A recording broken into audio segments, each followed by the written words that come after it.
Todo empezó por aquí. Y todo empezó por el mar. Los romanos arribaron por las costas del noreste peninsular. Era el primer pie que ponían sobre el territorio de Iberia. Trataban de detener el avance de los cartagineses hacia la península itálica durante la Segunda Guerra Púnica.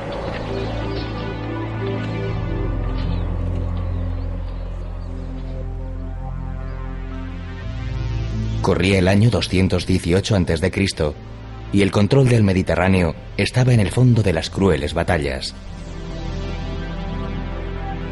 Más tarde, el campamento militar aquí instalado supuso, como tantas veces, el germen de una ciudad romana que nació en el siglo I a.C.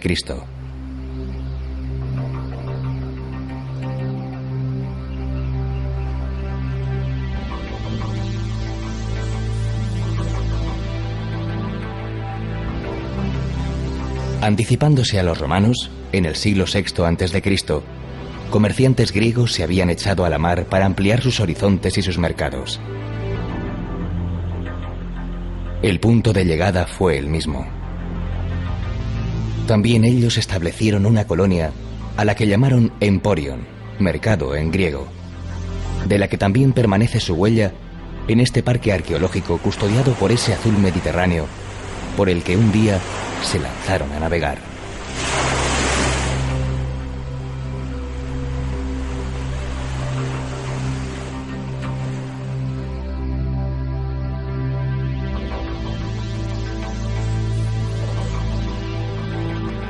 De origen medieval y cercada por una muralla de la misma época, bien conservada y jalonada de torres, el paseo por la villa de Ullastret discurre por calles estrechas y empedradas, presididas por la iglesia románica de Sant Pere, con ábsides en estilo lombardo tan presente en Cataluña.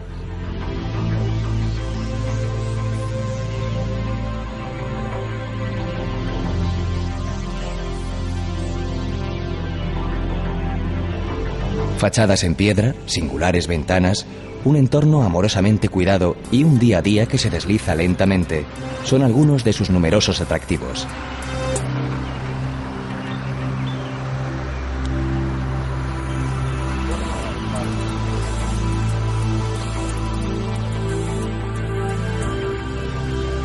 A medio camino entre el mar y la montaña, Girona es conocida como la ciudad de los cuatro ríos, aunque es el Onyar el cauce que delimita la ciudad moderna de su casco histórico. La antigua Gerunda creció junto a la vía Augusta romana, hoy Carrer de la Força, que durante la Edad Media fue también la arteria principal de la villa.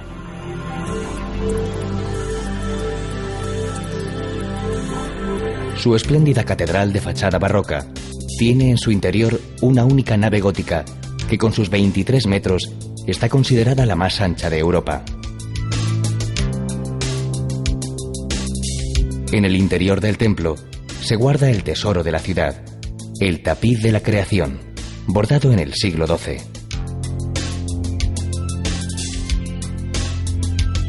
En el Col, o barrio judío, de angostas calles, vivió una próspera comunidad que contó con una escuela de estudios cabalísticos. Si las piedras hablaran, la bella y monumental Girona llenaría sus ríos de tinta con los pecados que guardan sus iglesias, los caprichos que encierran los edificios románicos y góticos, los suspiros escondidos en los evocadores rincones y el dolor oculto en las antiguas murallas que defendieron sus tesoros de las invasiones francesas. Descubrirlos lleva tiempo. Por eso Girona ofrece como acompañamiento una gastronomía de fuerte tradición catalana, en particular del Ampurdán, con platos como la langosta con pollo, el suquet de pescado, el conejo a la amburdanesa, el pato con peras o la rotunda butifarra, entre otras delicias.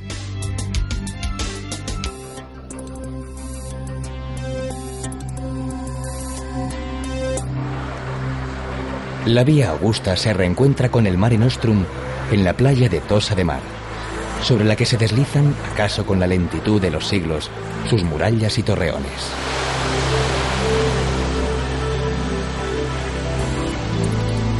Frente al Mediterráneo también, en una ladera, se encuentra la villa romana de Els Ametllers, Del siglo I a.C., de su lujo y mimo arquitectónico, son testigos los mosaicos, la huella más espectacular de unos restos que aún siguen excavándose.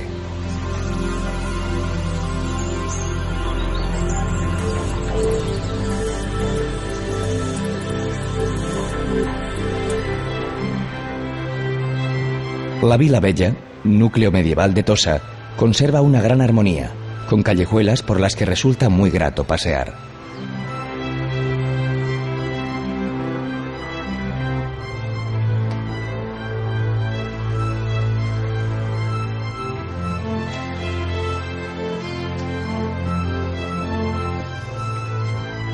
En ella y en el edificio gótico de la Casa Batlle se ubica el Museo Municipal.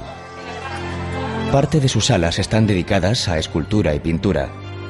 Marc Chagall, entre otros artistas, se sintió atrapado por la luz de esta tierra.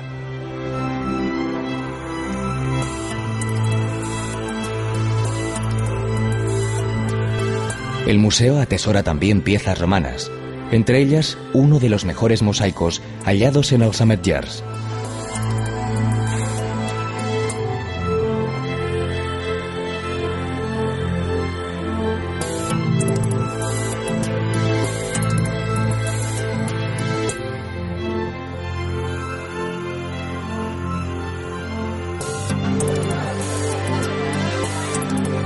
La subida hasta el faro es imprescindible si se quiere disfrutar de una de las mejores vistas de Tossa y su entorno marinero. Emergiendo de las aguas, omnipresente, está la roca conocida como l'illa, es decir, la isla. La playa más cercana tiene un precioso nombre, la Mar Menuda.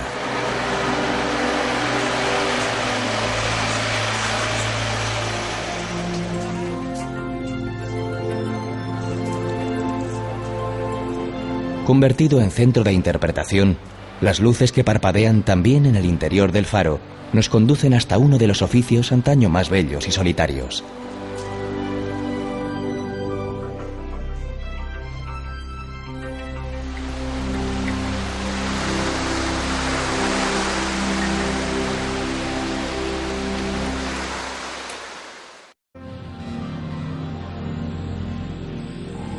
En la esquina más septentrional de Cataluña, la Costa Brava sorprende con sus playas y el encanto de las poblaciones marineras.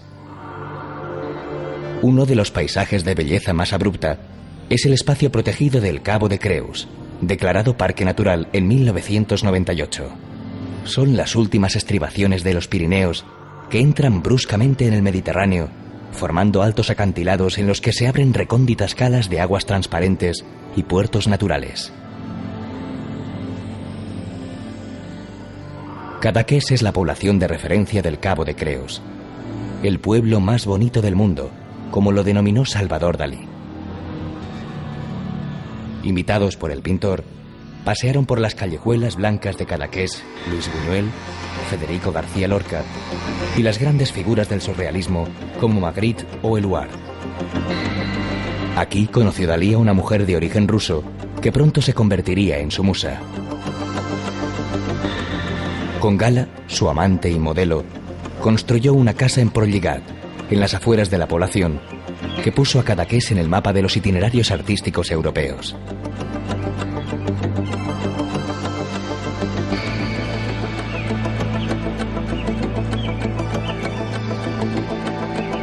Al sur, el Golfo de Roses describe una gran curva con todo tipo de sorpresas en su interior.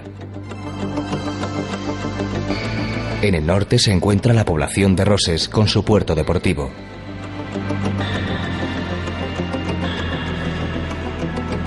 La antigua colonia griega de Rode fue también un importante enclave medieval, con la ciudadela construida por orden de Carlos V como protección contra invasores y piratas. En su interior destaca el monasterio de Santa María de Roses, con su iglesia románica. Siguiendo la línea de costa, emerge la gran marina de Empuriabrava. Sus más de 24 kilómetros de canales navegables permiten amarrar la embarcación en la misma puerta de casa. Las anchas playas prometen el paraíso a los más exigentes seguidores de los deportes acuáticos, y lo cumplen con sofisticadas instalaciones y todo tipo de servicios. En el extremo sur del Golfo, L'Escala es el último reducto de la pesca artesanal, en esta costa invadida por la marea turística. No solo se mantiene viva esta tradición, sino que ha alcanzado reconocida fama su industria de salazón de anchoas.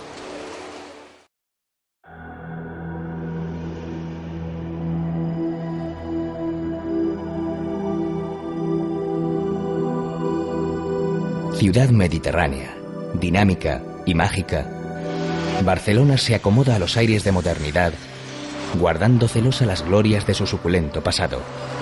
Su solera viene de lejos.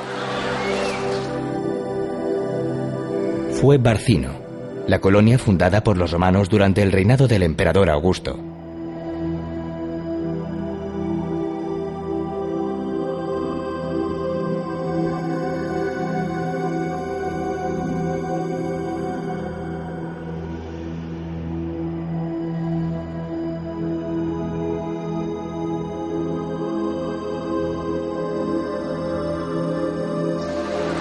Los límites de la ciudad romana se corresponden en gran parte con la Ciudad Bella, que se desarrolló en el interior de las murallas medievales.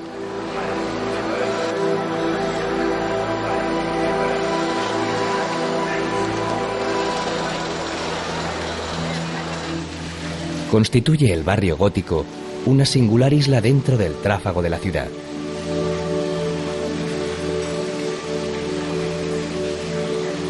Sus calles, estrechas y sinuosas en su mayoría, y sus plazas, están llenas de vida. No son solo los monumentos, sino sobre todo el ambiente, las tiendas antiguas y modernas, los viejos cafés, los recogidos restaurantes. Aún se pueden ver aquí vestigios de muralla, torres y puertas romanas, algunas de las cuales aparecen materialmente envueltas por edificios posteriores. Custodia el conjunto la imponente catedral, el edificio gótico, levantado sobre el emplazamiento de una antigua basílica paleocristiana que guarda en su interior un extraordinario patrimonio artístico.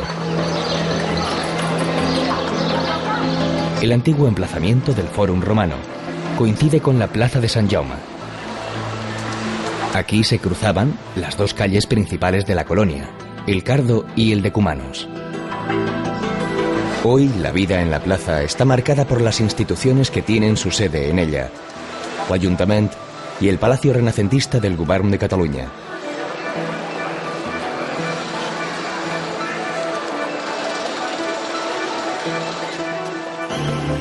El callejero imprescindible de Barcelona lleva al antiguo barrio de la Ribera, donde convivían en la Edad Media poderosas familias de la nobleza catalana y mercaderes con la gente del mar.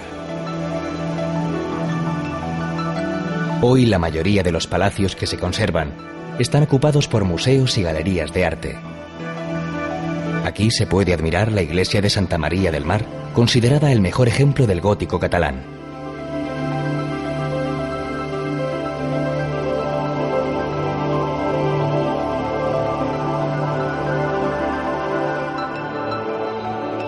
La obra fue financiada por las poderosas cofradías de estibadores del puerto.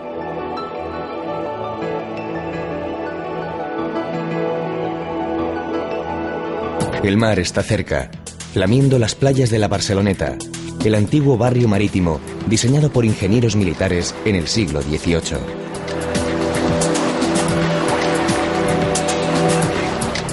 El paseo marítimo es uno de los espacios más concurridos de la ciudad, con su variada oferta de restaurantes especializados en platos de pescado.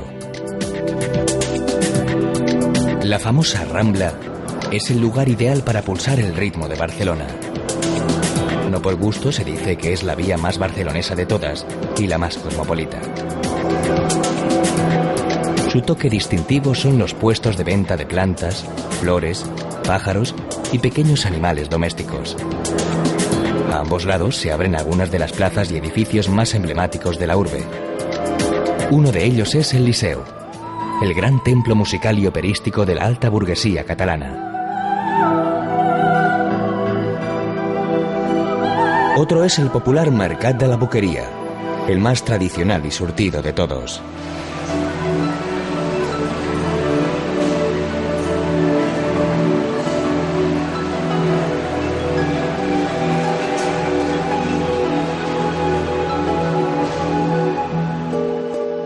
La urbanización de l'Eixample coincidió con el florecimiento del modernismo, el movimiento artístico y cultural que revolucionó la arquitectura barcelonesa y convirtió este espacio de la ciudad en un auténtico museo al aire libre. En los últimos años del siglo XIX y principios del XX, se levantaron obras como el Hospital de la Santa Creu y Sant Pau, un proyecto de Domènech i Montaner que aún sigue mostrándose como lo que es, la obra civil más representativa del modernismo catalán.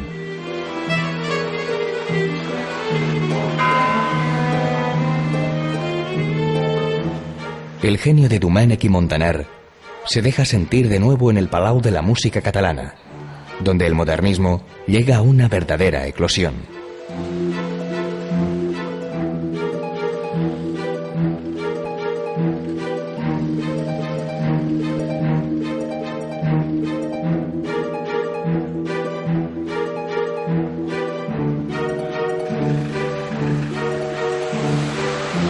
De Antonio Gaudí es la Casa Milà, conocida como La Pedrera, con su inconfundible fachada de líneas curvas.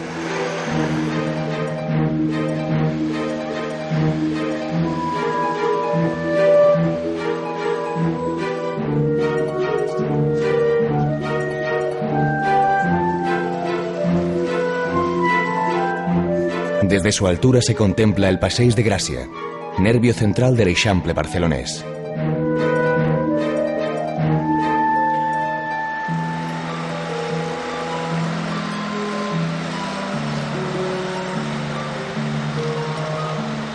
Un poco antes trabajó Gaudí en la Casa Batlló. En esta, como en sus otras obras, se observa la impronta de su origen, una familia de caldereros de Reus, en la provincia de Tarragona, cuyo oficio condicionó la visión de su propuesta arquitectónica.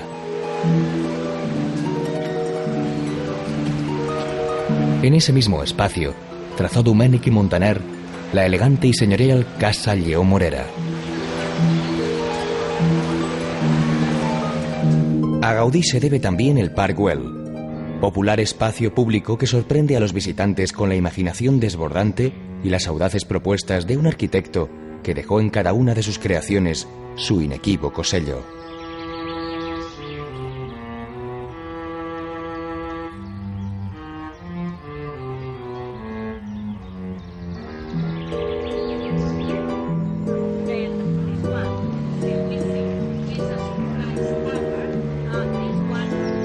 Otra de sus creaciones es el Temple Expiatori de la Sagrada Familia.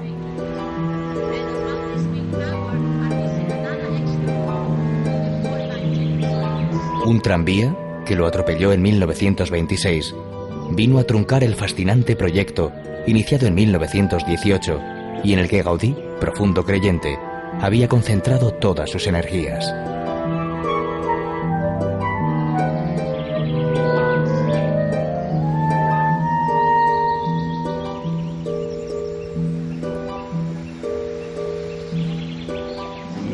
Desde esta atalaya del modernismo se vislumbra el último icono barcelonés. La multicolor Torre Akbar, con sus 142 metros, es uno de los símbolos de la Barcelona más actual, como lo fueron los proyectos que la precedieron.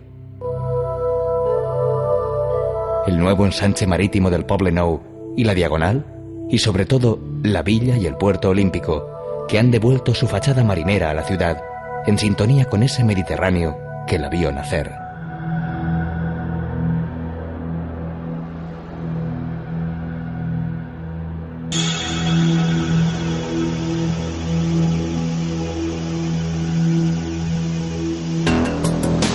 Al pie del macizo calizo de Garraf, Sitges se asoma al Mediterráneo. Pionera del turismo en Cataluña, a finales del siglo XIX, Sitges se convirtió en punto de atracción para numerosos artistas y pintores. La figura más conocida de la época fue el pintor y escritor Santiago Rusiñol, quien reunió en su casa de Cau Ferrat, hoy convertida en museo, su colección de cerámica y pintura y organizó las famosas fiestas modernistas con espectáculos musicales y exposiciones. Otro de los grandes atractivos de la población es la larga playa de la Ribera y el paseo marítimo que la flanquea. En la zona hay numerosos bares, restaurantes y hoteles, en los que se concentra la agitada vida nocturna y social que da fama a la población.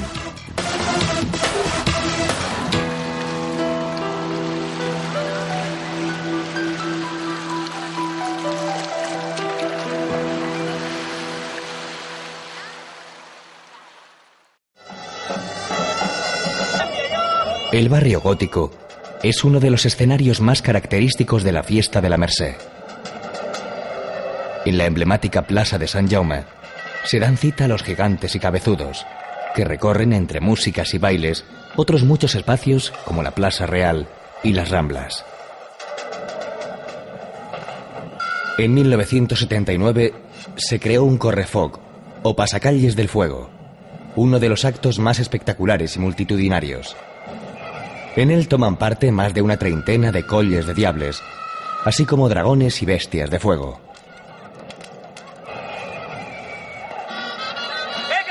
El sonido de las gralles es el inconfundible telón de fondo que alienta a los esforzados castellers en busca de una nueva hazaña.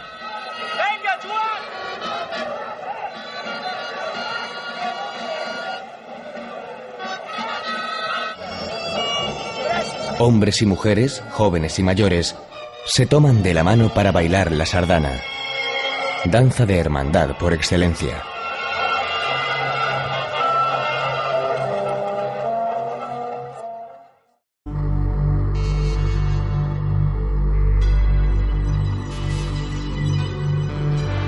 El arco de Bará se erigió en época de Augusto sobre el trazado de la vía dedicada al emperador. Hoy pasa por él la carretera que une Barcelona con Tarragona.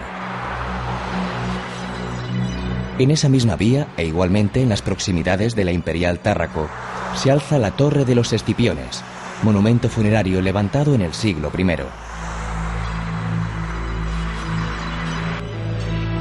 Semioculto entre la naturaleza, surge a orillas de la autopista el espectacular y poco conocido acueducto llamado popularmente Pont del Diable. La leyenda cuenta que el diablo lo puso en pie en una noche a cambio del alma de su artífice. Como al salir el sol faltaba una piedra por colocar, el maligno no consiguió su objetivo. Manos terrenales trabajarían duramente en el siglo I por orden de Trajano. Su finalidad, llevar agua de río hasta Tárraco.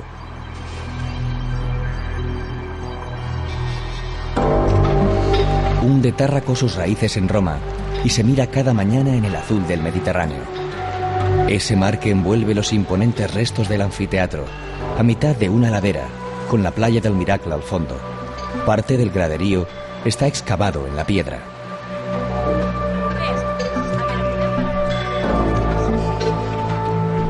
En su arena se pueden ver restos de una basílica visigoda del siglo VI.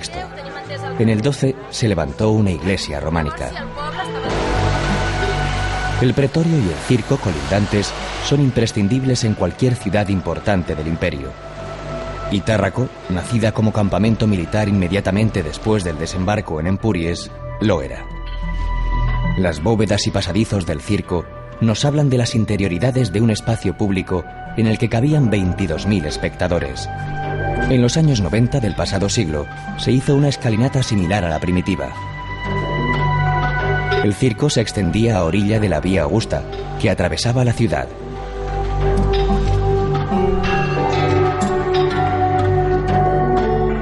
Erigido de nueva planta sobre parte del lienzo de la muralla, el Museo Arqueológico, el más antiguo de Cataluña en su género, alberga joyas como los mosaicos de los peces, del siglo III, descubierto en 1955, y la escena de caza.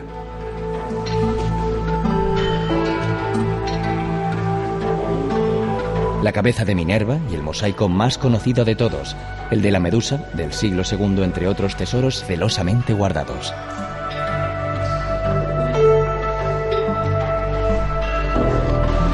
La muralla, que se empezó a construir cuando se instaló el inicial campamento militar, conserva una cuarta parte de su trazado original. Es muy grato el recorrido por el paseo arqueológico, alrededor del recinto amurallado romano y medieval, mantenido en tramos.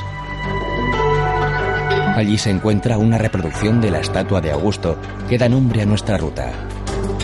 El emperador residió en varias ocasiones en Tárraco, convertida por él, el año 27 a.C., en capital de la provincia tarraconense, una de las dos en que se dividía Hispania.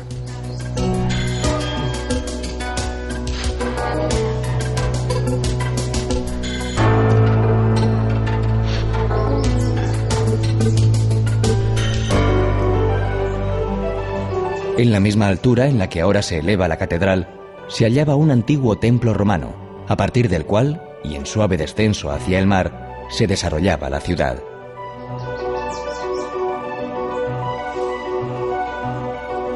La catedral, por su parte, se alzó entre los siglos XII y XIV y en ella se combinan los estilos románico y gótico. Con 3 naves, cruceros, ábsides y cúpula de crucería, constituye una magnífica atalaya sobre Tarragona. La vida de la patrona, Santa Tecla, queda reflejada en el retablo gótico, obra de Pere Joan.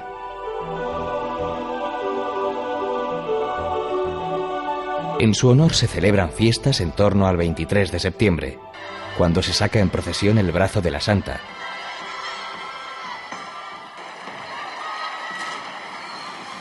Los diablos y un fascinante bestiario desfilan envueltos en fuego, que también sobrevuela el perfil catedralicio.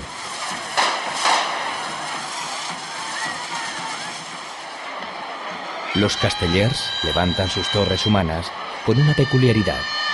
Los pilares van caminando desde la catedral hasta el ayuntamiento.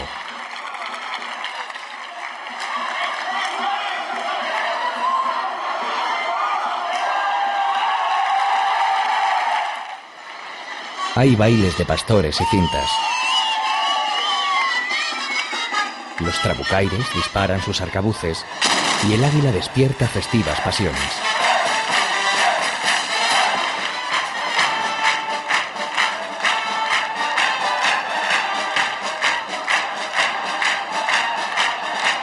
Todo ello culmina en una espectacular carretillada final.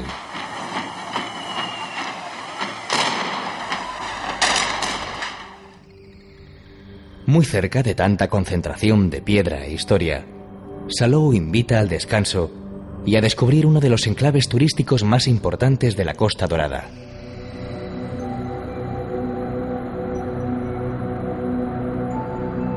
El Passeig de Jaume I es una de las señas de identidad de Salou. Con más de 1 kilómetro de longitud, es la atalaya desde donde contemplar en toda su extensión la playa de Llevant, dotada con todos los equipamientos y servicios necesarios para el turismo familiar.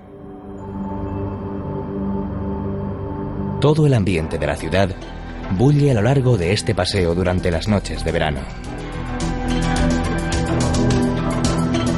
A tan solo 5 minutos andando desde la Plaza de Europa, se llega al Parque Universal Studios PortAventura, uno de los mejores centros de ocio y entretenimiento de Europa. Sus 5 áreas temáticas están ambientadas en el Mediterráneo, la Polinesia, China, México y el oeste americano.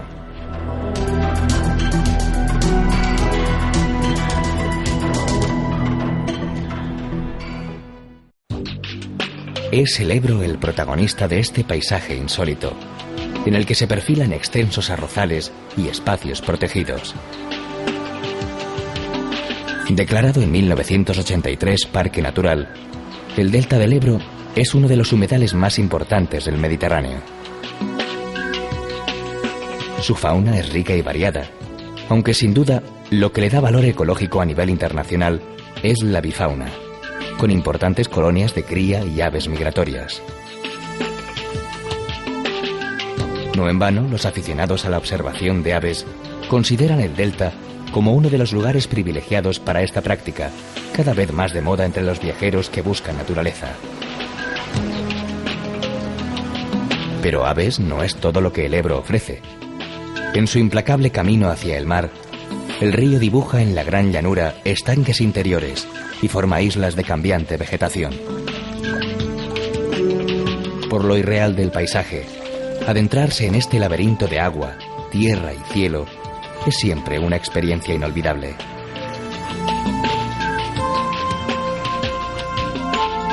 hay un transbordador que cruza el río y se puede alquilar la típica barca de pechar para descubrir los lugares más intrincados de las lagunas.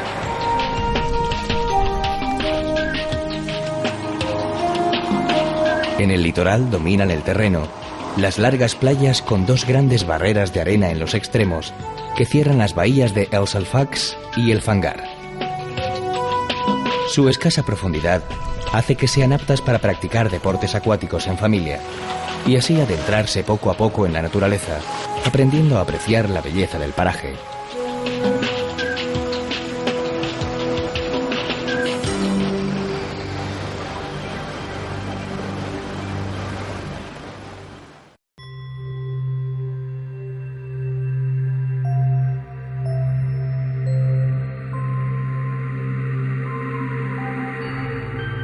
Peñíscola ha sido asentamiento de cuantas civilizaciones han navegado por el Mediterráneo. Según la tradición, el cartaginés Aníbal vivió aquí varios años hasta que fue derrotado por los romanos, quienes impusieron su denominación actual. Su castillo, construido por los templarios, tuvo sin embargo un inquilino de excepción, nada menos que todo un sumo pontífice, Benedicto XIII, apodado Papa Luna, la eligió como residencia, atrayendo a sus partidarios y añadiendo nuevas construcciones a la fortaleza. Antes, como ahora, atraídos por el entorno, llegan los turistas de sol y playa.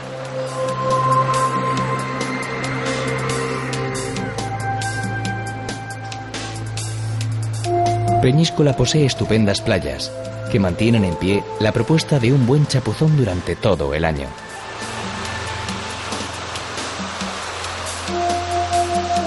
El placer del mar también está presente en la buena mesa que ofrecen los restaurantes de la localidad.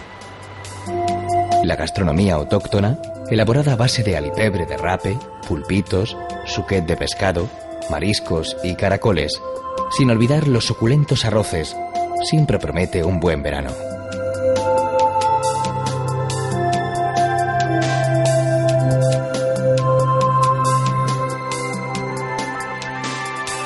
Los antiguos habitantes de lo que hoy es la Comunidad Valenciana no opusieron demasiada resistencia a una conquista que, en ciertos lugares, tuvo más bien carácter de incorporación. Eso explica que en estas tierras mediterráneas se prolongara la llamada Pax Romana y que las calzadas tuvieran más un destino civil y comercial que guerrero.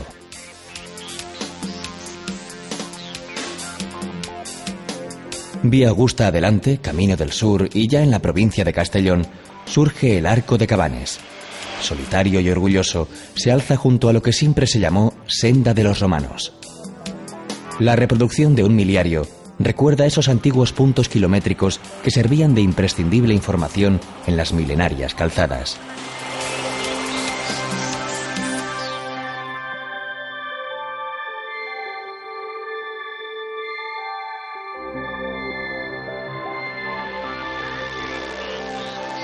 Como centinela del Mare Nostrum, se levanta el perfil amurallado de Sagunto. Por su lugar estratégico, Aníbal lo sitió durante 8 meses, dando inicio a la Segunda Guerra Púnica.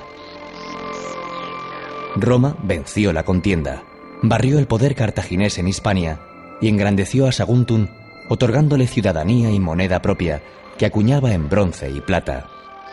Testigo de estos avatares y de las historias venideras es su castillo, que se extiende a lo largo de 1 kilómetro, en el que guarda restos de todas las civilizaciones que se adueñaron de la ciudad.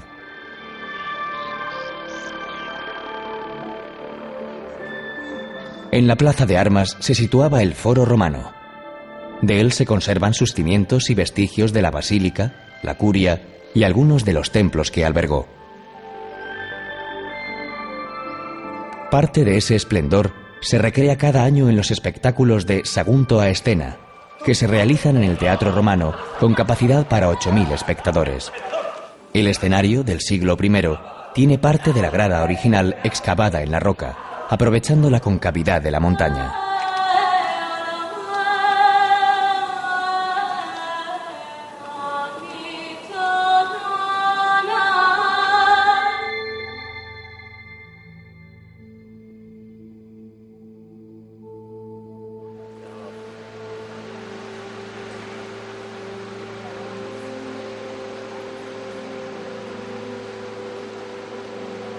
En el año 138 a.C., el cónsul Junio Bruto fundó Valentia sobre una pequeña isla fluvial cercana al mar y atravesada por la vía Augusta que comunicaba Roma con Cádiz.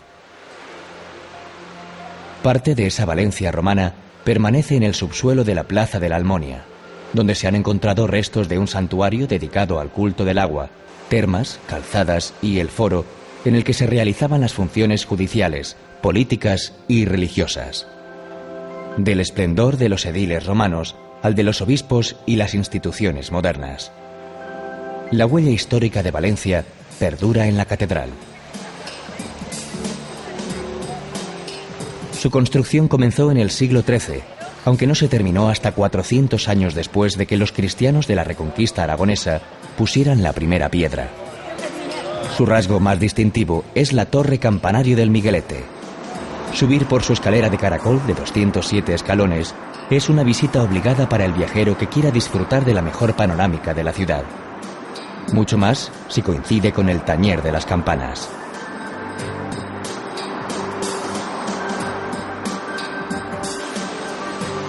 La sede del gobierno autonómico reside en el vecino Palau de la Generalitat, otro ejemplo de la arquitectura gótica valenciana.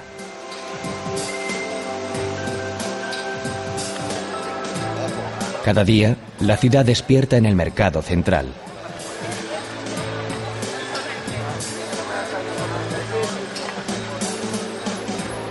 En esta gran obra modernista de principios del siglo XX, los pescados y mariscos del día forman la instantánea de un bodegón recién pintado.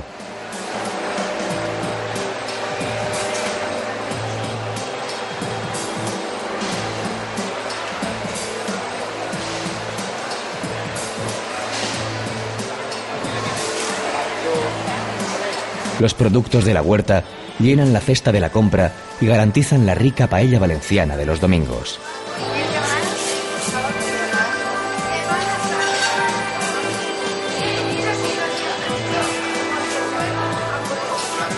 Una vez más, la impronta del gótico mediterráneo se deja admirar en la cercana Lonja de la Seda, edificio en el que se alojó el Consulado del Mar, un tribunal que solucionaba los litigios del comercio marítimo.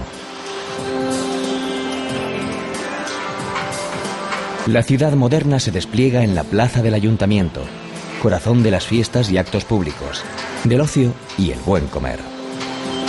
Pasear por este espacio permite medir las pulsaciones de esta urbe marinera con las aceras atestadas de parroquianos. Ejemplo del despliegue de monumentalidad es el vecino Palacio del Marqués de Dos Aguas, cuyo dueño quiso demostrar que en el siglo XVIII su familia era una de las más ricas de Valencia y mandó construir la fachada barroca que hoy acoge al Museo Nacional de Cerámica. El cauce del Turia marca la línea del tiempo de Valencia, del yacimiento romano a la ciudad de las artes y las ciencias, el perfil del siglo XXI, diseñado por el arquitecto Calatrava. Las estructuras de hormigón revestidas de acero y cristal se acoplan de 1000 formas diferentes para formar los edificios dedicados al ocio inteligente. El Palacio de las Artes, el hemisférico con su planetario, la zona ajardinada de relax del Umbráculo. El Museo de las Ciencias propone un acercamiento a la cultura científica con talleres y juegos. Túneles de vidrio penetran en los mares templados y tropicales del Oceanográfico, el acuario más espacioso de Europa, obra póstuma de Félix Candela. Urbanismo de vanguardia que certifica la nueva seña de identidad de Valencia.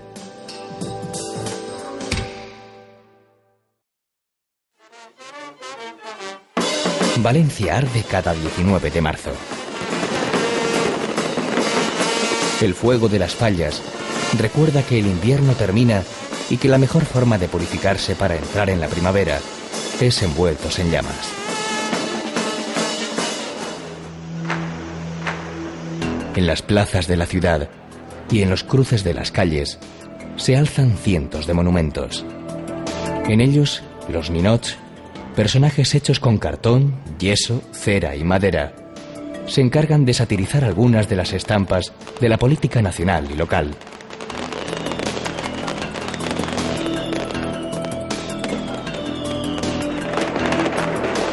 Ni una lágrima les despedirá en la noche de la crema, porque son dueños de la gloria efímera de arder en pocas horas.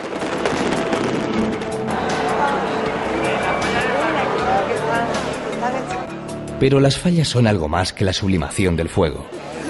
En las tardes de la ofrenda de flores a la Virgen de los Desamparados, participan las falleras mayores y sus cortes, ataviadas con toda la indumentaria tradicional, que compite el lucimiento con los ramos de flores. Tenéis que venir a las fallas de Valencia.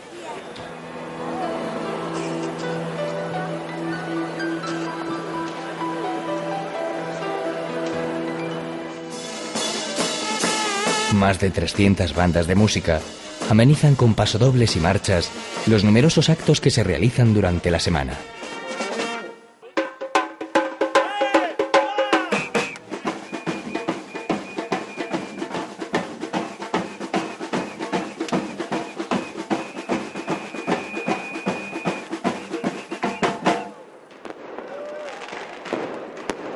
Música y pólvora se unen en las ruidosas mascletas, preludio de los famosos castillos de la noche, disparados en el antiguo cauce del Turia.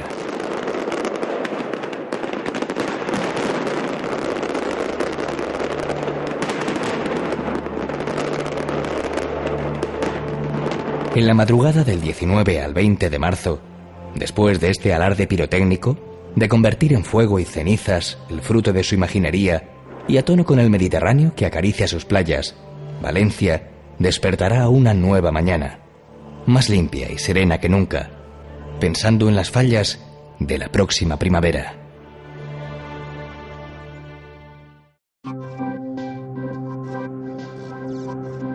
Encaramada en lo alto de un cerro, con la Sierra de Berni a sus espaldas, la cúpula azul y blanca de la iglesia parroquial de Altea convierte en asombro la mirada del viajero que se acerca a la Costa Blanca. Desde su plaza descienden callejas empedradas, miradores y glorietas, donde se agolpan las casas blancas de su casco urbano. El litoral se dibuja en forma de pequeñas calas y playas de cantos rodados que atesoran el mismo encanto de la villa que las vigila.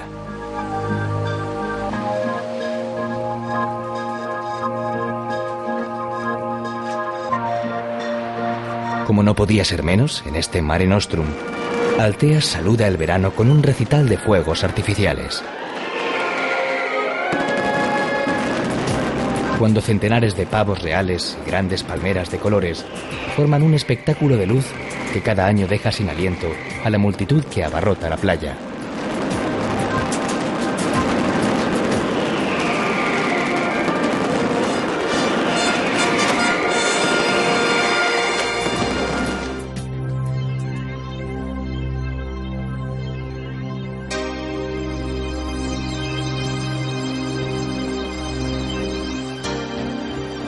El castillo de Santa Bárbara constituye una magnífica atalaya sobre Alicante y el mar en el que se asoma, el Mediterráneo.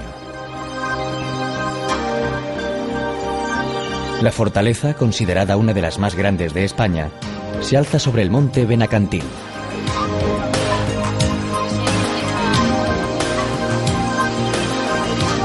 La otra imagen emblemática de la ciudad es la explanada, paseo entre palmeras situado en pleno centro, muy próximo al mar.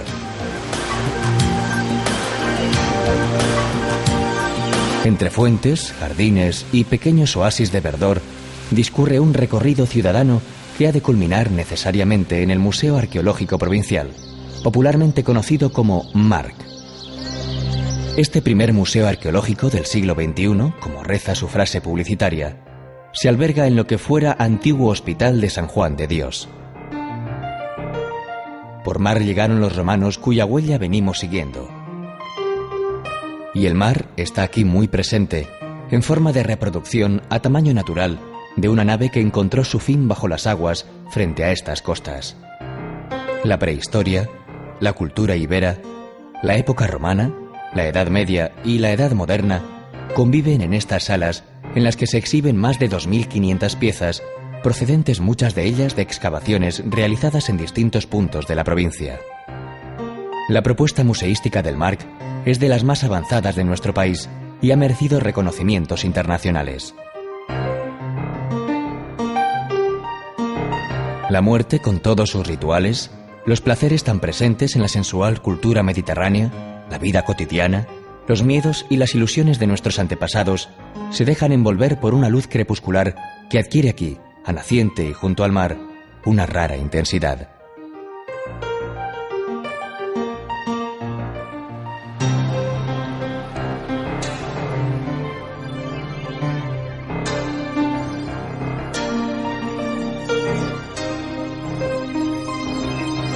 La Dama es, junto al Misteri y el Palmeral, uno de los tres grandes iconos que Elche comparte gustosa con el resto de la humanidad. Elegante y enigmática pieza ibera del siglo IV a.C., fue hallada en 1897 en el yacimiento de la Alcudia, a 2 kilómetros de la ciudad. La otra gran cultura presente en la Alcudia es la romana. En el siglo III a.C. pasó de manos cartaginesas a las de los nuevos conquistadores, con quienes llegó a alcanzar el rango de colonia inmune, con todas sus prerrogativas. Restos del foro, con los templos, termas y casas o domus, son algunas de las huellas romanas más interesantes que se completan en el interior del museo con útiles de todo tipo, así como monedas y esculturas.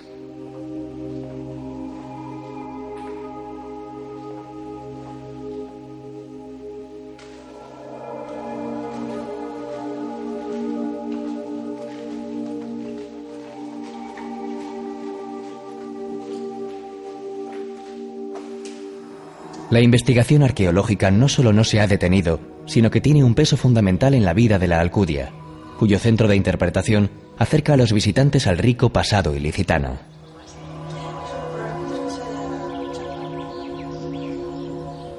En pleno cogollo urbano, el Museo Arqueológico y de Historia, conocido como MAE, fue inaugurado en 2006. Parte de sus dependencias se ubican en el restaurado Palacio de Altamira. Sus fondos abarcan desde el Neolítico hasta la ciudad moderna. Muchos proceden de los hallazgos de la Alcudia.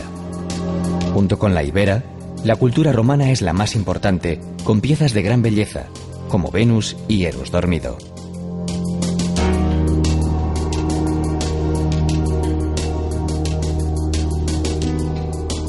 Desde el campanario de la Basílica de Santa María se contempla una espléndida panorámica del mayor palmeral de Europa.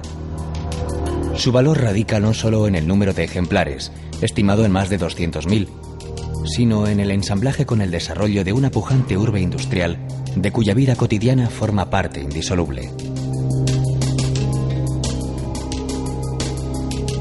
De entre todas, la más conocida es la Palmera Imperial, que debe su nombre a la emperatriz Sisi, que en 1894 visitó el Huerto del Cura, donde se encuentra. Su singularidad procede de esos 7 brazos, armónicos y equidistantes, que le brotaron hacia 1870.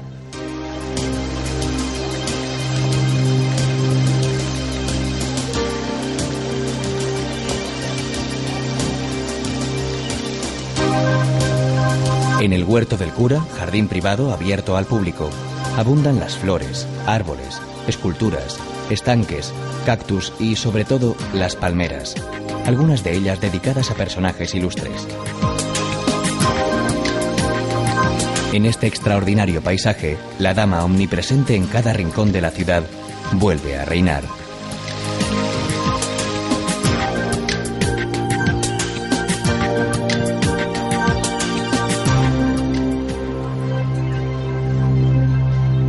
El Portus Ilicitanus, en lo que hoy es municipio de Santa Pola, tuvo una gran importancia en el comercio marítimo desde su creación en el siglo I. Los vestigios domésticos que se conservan en la Casa del Palmeral hablan de ese pasado romano, en el que la pesca y la sal eran elementos vitales. Así se deja sentir en la factoría de salazón de pescado del siglo IV. La flota pesquera de Santa Pola sigue siendo una de las primeras del Mediterráneo peninsular. De las salinas se extraen anualmente unas 120.000 toneladas de sal. Su valor económico y ecológico corre parejo con su belleza paisajística.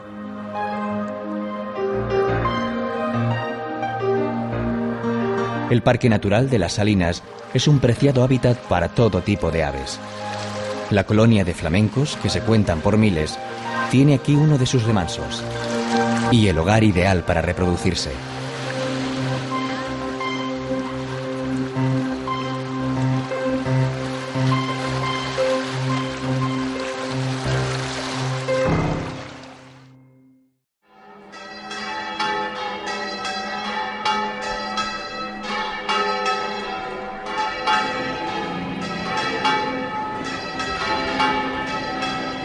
Admite el misteri todo tipo de miradas: musical, religiosa, teatral, erudita, popular, pero un solo sentimiento, el derivado de la emoción.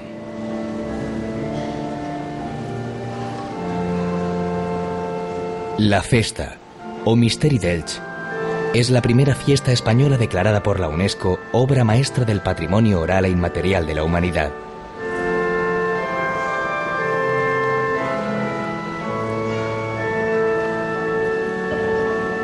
Se representa cada mes de agosto en la Basílica de Santa María de Elche.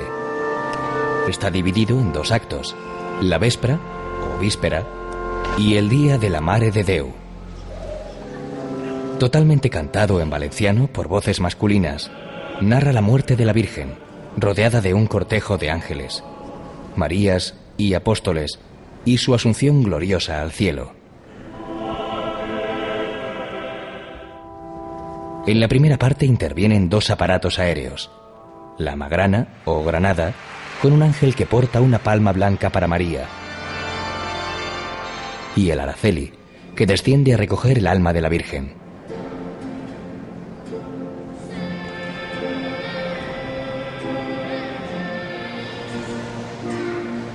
Momento de gran dramatismo es, en la segunda parte, la Judiada, cuando un grupo, encabezado por el rabino, irrumpe en el templo e intenta robar el sagrado cuerpo.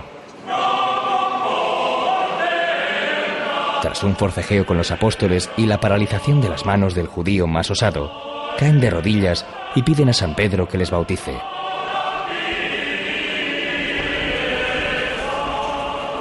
El araceli desciende entonces con el alma de la Virgen y retorna a las alturas con la imagen mariana.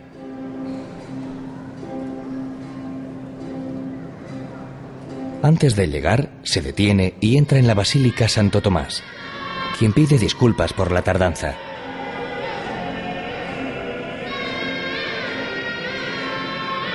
Tras uno de los más bellos cantos de la festa, las puertas del cielo se abren por última vez. La Santísima Trinidad sale a dar la bienvenida a la Virgen y el Padre Eterno deja caer sobre sus sienes una corona. El misterio culmina en medio de una lluvia de oripel entre el júbilo, los vivas, la emoción y los aplausos de todos los asistentes.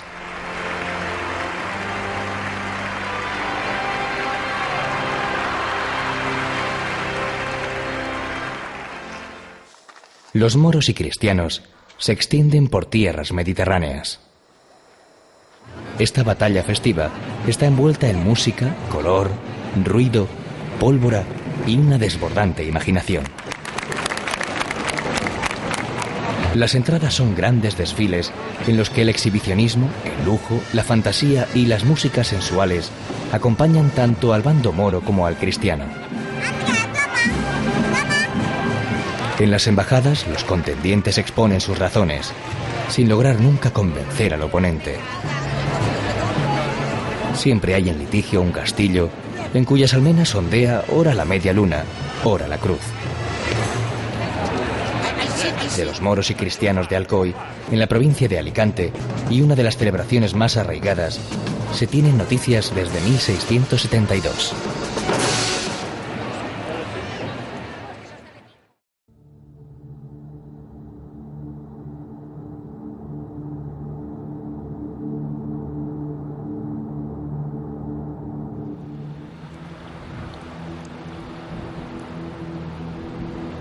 Puerto Seguro.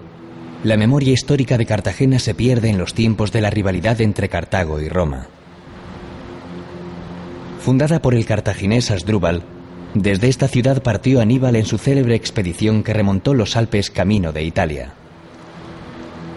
Dominados los púnicos, el Imperio romano se hizo con la población a la que convirtió en Cartago Nova. Su condición marinera, lejos de decaer, se acentuó con el paso de los siglos. En los tiempos modernos, uno de sus hijos más ilustres, Isaac Peral, creó el primer submarino torpedo eléctrico del mundo, como se encarga de recordar el prototipo que se exhibe en el paseo marítimo. En la antigüedad, Cartagena fue conocida como la pequeña Roma por las 5 colinas sobre las que está asentado su casco histórico. En una de ellas se levanta el Castillo de la Concepción, con una de las mejores panorámicas del puerto y el Parque Torres. En Cartagena, el que busca encuentra. Un sorprendente teatro romano tapiza con su graderío de piedra la ladera del Monte de la Concepción. Construido en época de Augusto, permaneció oculto hasta finales del siglo pasado.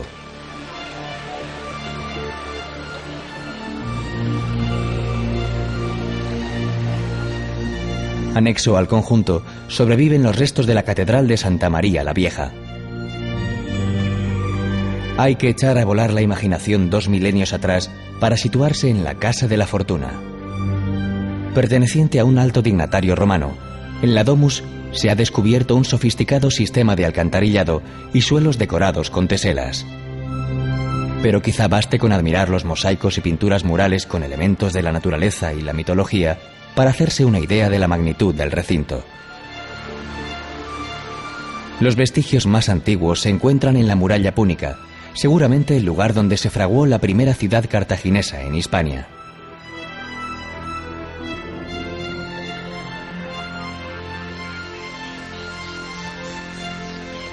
Una escalera lleva a la cripta, único resto conservado de la ermita de San José, descubierta por casualidad en los trabajos de excavación de la muralla.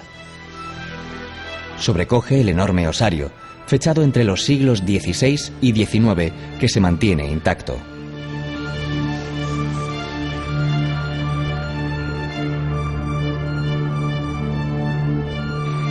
La Cartagena más cercana puede admirarse en la arquitectura ecléctica y modernista. Lujosos edificios de viviendas son la muestra del desarrollo económico de la segunda mitad del siglo XIX y principios del XX. El Palacio de Aguirre, la Casa Maestre, pertenecientes a los magnates de la minería de la cercana sierra, rivalizan entre sí o con otros inmuebles como el Gran Hotel o el Palacio Consistorial.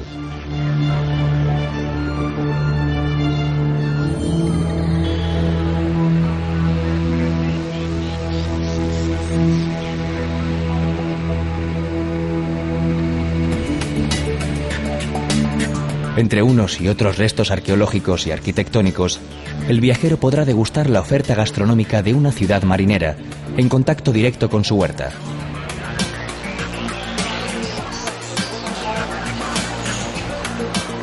Las salazones desfilan por su mesa junto al típico caldero, un guiso de arroz al que el pescado ofrece todo su sabor en la mejor tradición culinaria de la zona.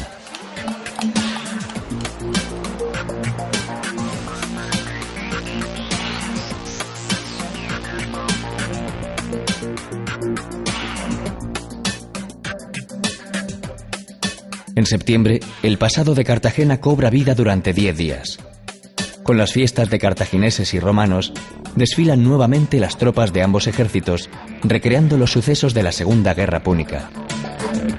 El vestuario de gala tiñe la calle de colores que se combinan con el brillo de las armas, dignas de las más costosas realizaciones cinematográficas. La historia se hace fiesta, y Cartagena vuelve a vivir los acontecimientos que la hicieron famosa.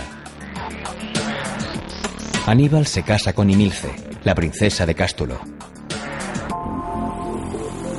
El Estado Mayor romano delibera sobre la situación. Se realizan consultas al oráculo de la diosa Tanit. El magnífico espectáculo del circo acapara las risas de los más pequeños y el general Escipión logra finalmente la victoria en los mismos escenarios donde se desarrollaron los hechos cuando Cartago Nova era una de las ciudades más codiciadas del Mediterráneo.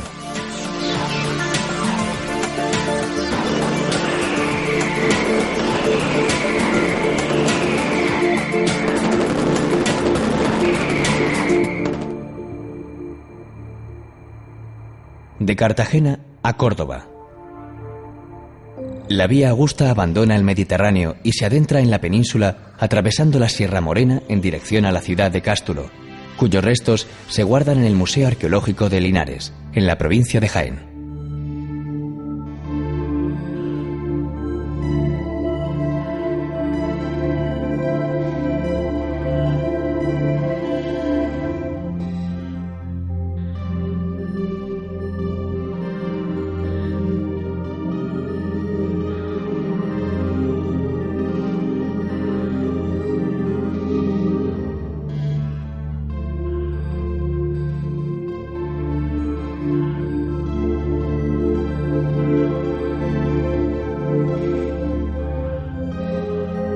A partir de aquí se interna en la Bética, siguiendo la dirección del Guadalquivir, camino del mar.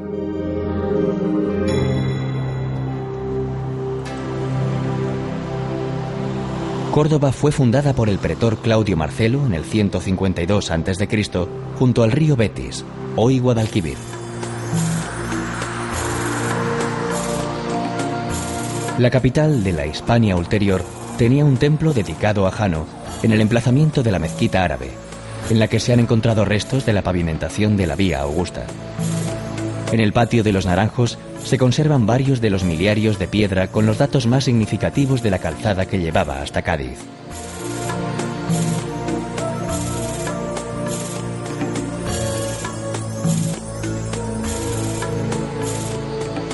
Buena parte de la herencia romana se atesora en el Alcázar de los Reyes Cristianos. Esta fortaleza-palacio, que fuera vivienda de los reyes católicos y sede del Tribunal de la Inquisición, se construyó en el siglo XIV sobre construcciones romanas, visigodas y musulmanas.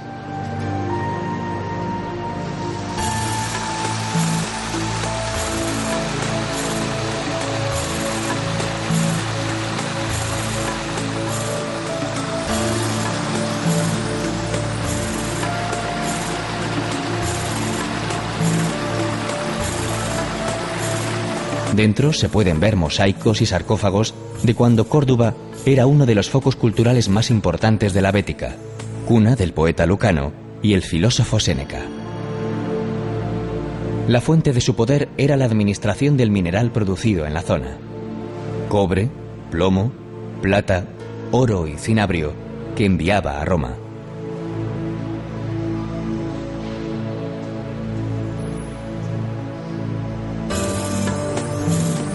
La Vía Augusta abandona la ciudad por el puente romano de 16 arcos, en cuyo extremo se levanta hoy la fortaleza musulmana de la Calahorra, muy transformada por los Trastámara.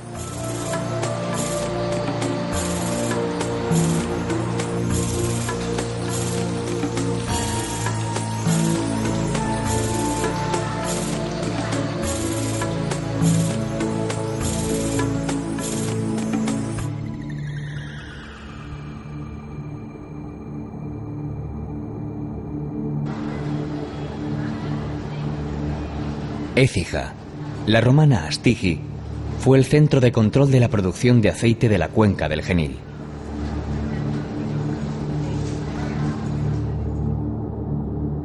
Testigo de su esplendor son los restos romanos encontrados en las excavaciones de la Plaza del Salón, que hoy se custodian en el Museo Histórico Municipal.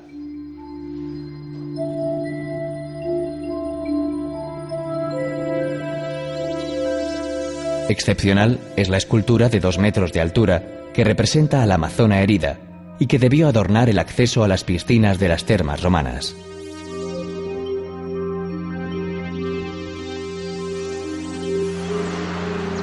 En la Edad Media, la vinculación de Écija con la Iglesia, como sede episcopal, marcó para siempre su fisonomía con campanarios y espadañas que le han valido el apelativo de Ciudad de las Torres. Una de estas torres corresponde a la iglesia de Santiago, un templo gótico mudéjar al que después se le añadieron elementos renacentistas y barrocos. Otro de los miradores de la ciudad es el Palacio de Peñaflor, del siglo XVIII, una típica casa-palacio desde la que la nobleza disfrutaba de los actos públicos que se celebraban en la localidad.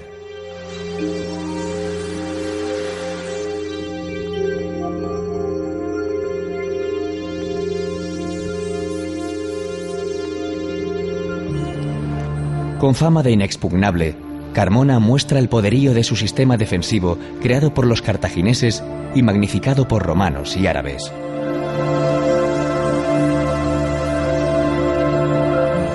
De la puerta de Córdoba a la de Sevilla, la Vía Augusta determinó el trazado de la antigua Carmo. Siguiendo su huella, se pueden admirar los edificios más representativos de esta ciudad ecléctica, crecida al paso de las diferentes culturas que la conquistaron.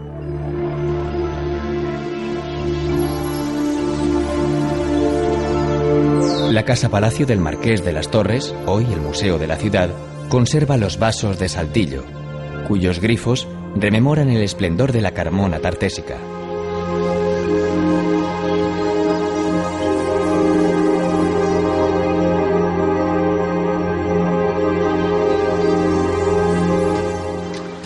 La iglesia de Santa María, edificada sobre el solar de una mezquita, conserva el patio de las abluciones y un calendario litúrgico visigodo esculpido en el fuste de una de las columnas.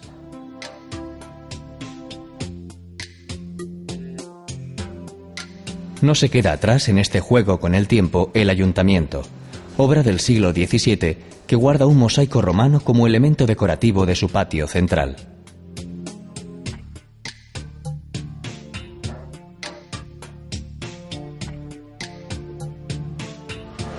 La plaza de San Fernando, a la que se asoman la antigua audiencia y el convento de Madre de Dios, debió albergar el foro romano. El otro extremo de la ciudad amurallada está defendido por la Puerta de Sevilla. En activo desde el siglo III a.C., aguantó las embestidas de los pueblos invasores. Lo mismo ocurre con el alcázar que rodea el arco de entrada, con foso cartaginés, sillares romanos, patios árabes y tapiales cristianos. Desde arriba se contempla Carmona con sus tejas morunas, callejuelas y recovecos que esconden por igual iglesias, palacetes y ventanas enrejadas, cuajadas de flores. Extramuros se ubica la necrópolis romana, solo comparable con algunas de las aparecidas en Italia. Reúne más de 250 tumbas y mausoleos espectaculares como el del Elefante, santuario dedicado a las divinidades de Cibeles y Atis, y la lujosa cámara subterránea de Servilia.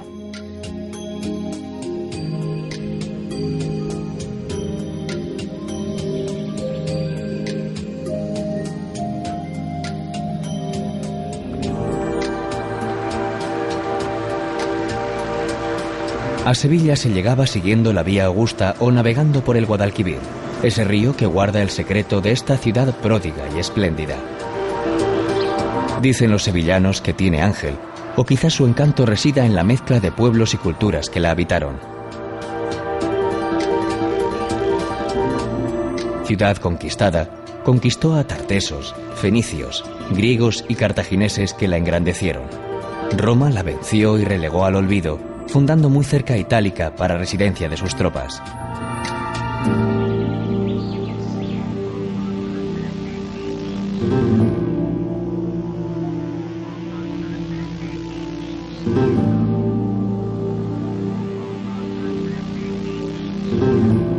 Tuvo que esperar a Julio César, que prendado de sus encantos, la nombró capital de la Bética.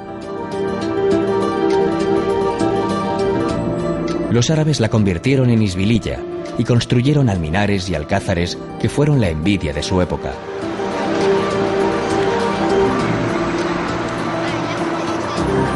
Con los reyes católicos y la conquista de América, pasó a ser el puerto y la puerta del Nuevo Mundo.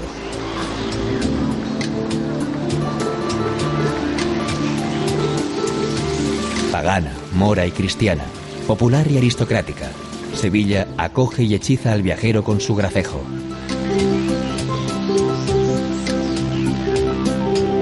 Los ciclos de su apretado calendario festivo. La cita en los bares de tapeo para hacer las estaciones y tomar el pulso de chacinas, mariscos, caracoles, revueltos y el inconfundible pescaíto frito.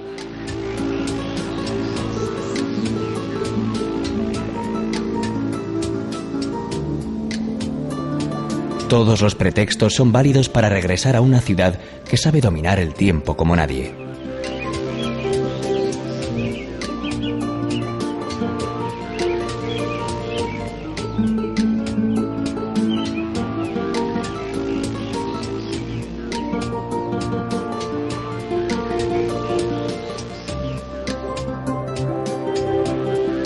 Cádiz, la isla. Punto final o inicio de esta vía augusta que hizo crecer a su paso ciudades, arcos y puentes monumentales.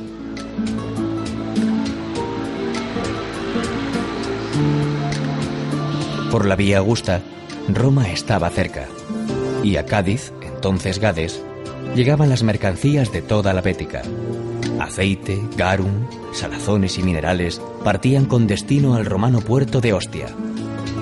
Urbe volcada al mar y a los negocios de largo recorrido, siglos más tarde, Cádiz fue también dueña del tráfico marítimo con el Nuevo Mundo. Tras el cinturón de sus murallas se aprieta el blanco caserío, en el que sobresalen las torres vigía. Nada menos que 123 erigieron las familias de los comerciantes para atisbar la llegada de los barcos provenientes de América.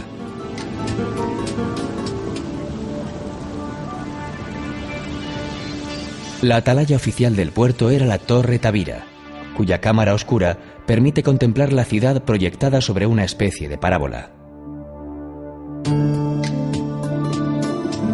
En el mar se refleja la catedral, con sus torres blancas y la graciosa cúpula de azulejos. Construida en piedra ostionera, muestra su silueta barroca con aportaciones neoclásicas.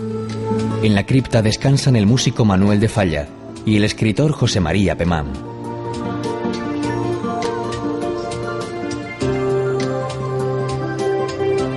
El perfil defensivo de Cádiz está marcado por el castillo de San Sebastián, donde, según cuenta la leyenda, estaba el templo de Cronos. Desde aquí, la vista de la ciudad descansa en la playa urbana de La Caleta y el balneario de La Palma. Las mareas también trajeron a Cádiz los carnavales con el asentamiento a finales del siglo XVII de comerciantes venecianos, genoveses y florentinos. La nota peculiar la pusieron los gaditanos al incorporar los coros y chirigotas con mordaces críticas a la vida cotidiana, que han hecho famoso el sentido satírico y burlesco de estas coloridas fiestas.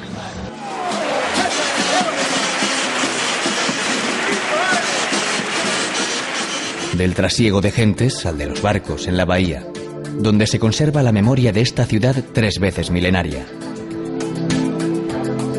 El vaporcito del puerto zarpa, tomándole el pulso al tiempo, rumbo al puerto de Santa María. Visita obligada es pasear bajo las palmeras y degustar los vinos finos con los productos del mar. Gambas, ortiguillas, vígaros, bien me sabe, y las populares tortillitas de camarones. Tradiciones, caminos de ida y vuelta que llevaron la historia, el arte y la cultura de un itinerario que empezó frente al Mediterráneo y termina oteando las azules aguas del océano Atlántico, donde estaban las míticas columnas de Hércules, el símbolo del fin del mundo.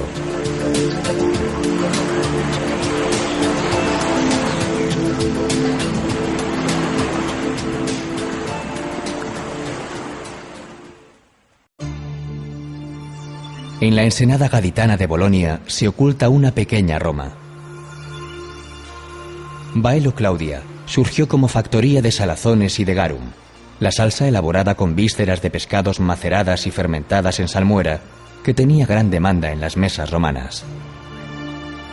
El siglo I fue su época de mayor esplendor, cuando alcanzó categoría de ciudad y en agradecimiento tomó el nombre del emperador Claudio.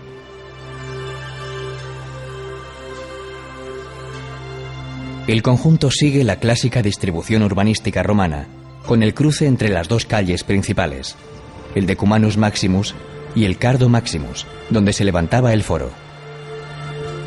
Alrededor del foro se ubican los distintos edificios públicos. Destaca la columnata de la Basílica, el espacio que se dedicaba a la administración de justicia, que aparece presidida por la estatua de Trajano.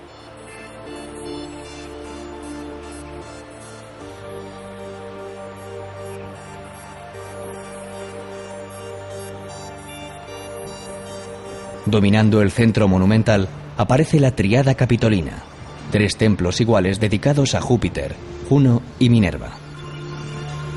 Como era costumbre, la pendiente de la ladera fue el pretexto ideal para asentar el graderío del teatro, que cuenta con 7 entradas o vomitorios.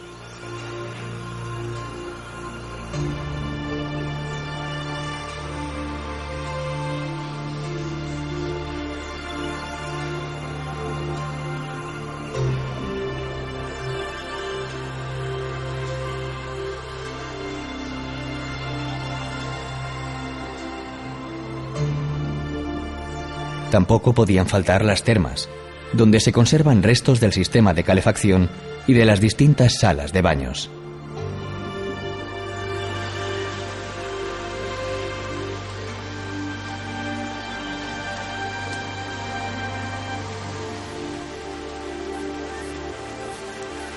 El viento, el mar y la arena se confabularon en este apartado rincón para mantener oculto su tesoro, hasta que en 1990 Baelo Claudia fue rescatada del olvido y convertida en conjunto arqueológico.